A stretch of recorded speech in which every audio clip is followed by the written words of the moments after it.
When I was a child, I was very awkward and shy, and everything I loved to do and think about was very different than everyone else around me.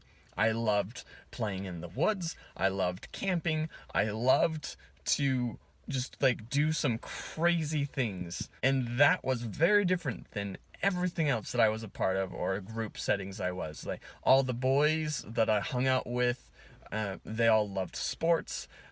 They weren't into the things I was into, and that was what made me so disconnected and awkward from the rest of the group. Like everything I said, they're like, "Huh? What?"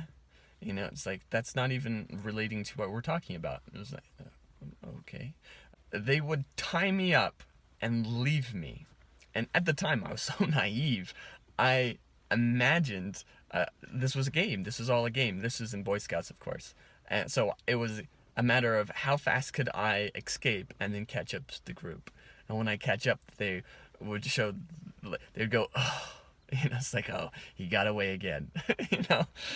So, yeah, so that's an example of what it was like way back when. Today, it's very different. In fact, a lot of my friends will be like, "What, Jason? Shy and awkward?" It's like, okay, I am still awkward. I give it that.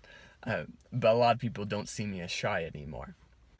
Awkward is no longer a problem for me because I own it. I accept it as a part of my character. It is a flaw that I love. And because I love it and I accept it, everyone else does too. I overcome the shyness when I stop thinking about myself. In fact, the only time that I ever beat myself up is because I did not stop to care for someone else. And shyness comes in when I'm thinking way too much of myself. In fact, I see myself as selfish and self-absorbed if I am shy. Because if I'm shy, then that means I'm thinking thoughts about, oh, that person might not accept me, or I don't know what to say, or it's like, and all those different thoughts are there because I am too self-centered. And I'm not thinking about the person next to me. I was like, what is it that they love? What is it that they enjoy doing? How can I help them? How can I inspire this person to be amazing and to live up to what their dreams are? Those are the thoughts that I want to have. And because those are my thoughts, I'm no longer shy. It also is a part of the type of groups you are a part of. When I was a child, most of the boys I hung out with, all like sports guys and jocks, I completely avoid those groups now because I have nothing to relate with them. Unless they're a part of the different types of things I'm interested in, I avoid them all.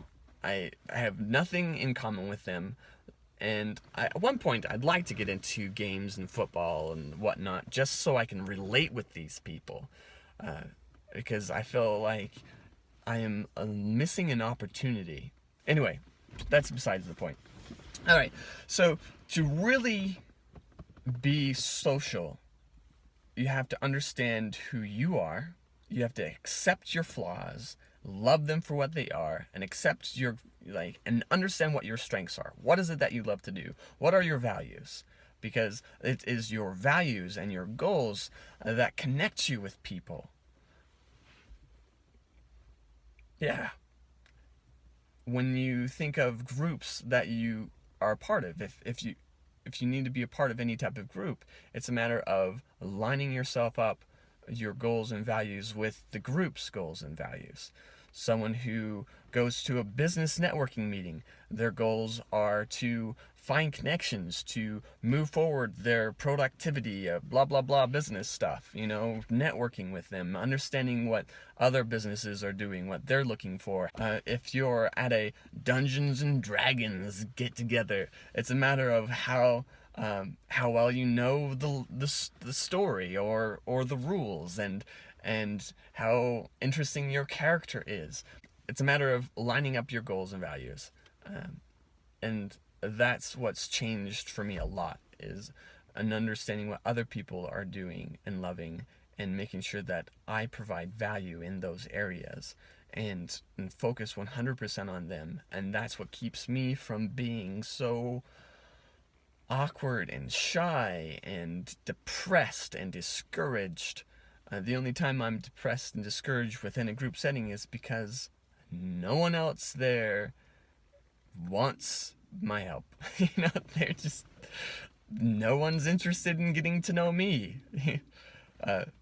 Yeah, that's normally always the case. I think everyone has that problem. I have that problem because I'm not focused on them. So that's my tip for you today. I'm running over time. I'm sorry, guys.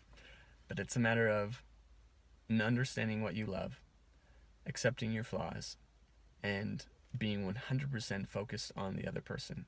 Because when you can think about them, ask them questions, try to help them, you forget about yourself for a moment.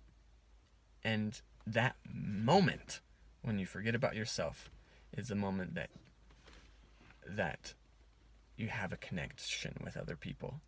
And that's what you're looking for when you're trying to socialize and be a part of something bigger than yourself. Thanks, guys. And next week or next time, I want to talk about the five people you meet in a group, and hopefully that helps as well. Anyway, cheers.